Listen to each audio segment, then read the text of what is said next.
Hey, this is Jeff at Governors. Welcome back. We're going to talk a little bit about flooring, tongue and groove flooring. Some of it's face nailed. So flooring 101.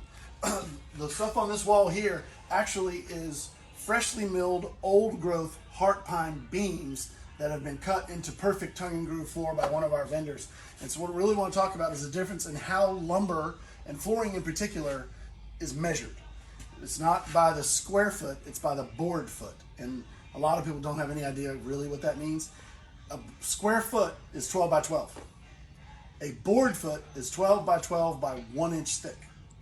So a 2-inch thick board that's 12 by 12 is 2 board feet. It's very important because that is how lumber is sold.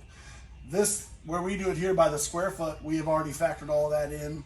There's a lot of different grades of lumber. Heart pine, we currently have access to probably 10 grades. We really only sell 4 of them. We sell edge grain, which is the most expensive.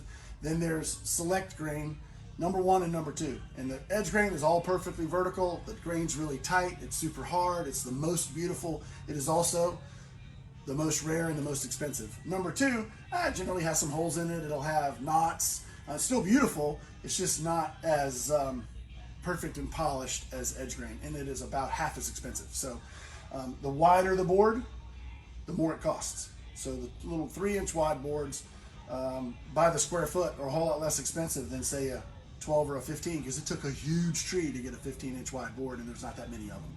So you have to pay a premium for it. We have rough sawn lumber, which a lot of people, we were talking on a couple of the other videos about reclaimed wood, and now people are putting barn wood on the wall. 25 years ago, we couldn't even give that stuff away. Now it's all the rage, but it's hard to salvage. So a lot of customers come in and they want to know why reclaimed wood is expensive. It's hard to get off. It's hard to get off. It's hard to keep. It's hard to clean. It's hard to store. All that factors into what reclaimed wood is generally harder than modern, and it usually carries a little bit of a premium. So there's rough sawn, perfectly milled, tongue and groove, and these are face nailed, which means there's no tongue and grooves and the nails go in the top. Board foot versus square foot, most important thing. Come see us.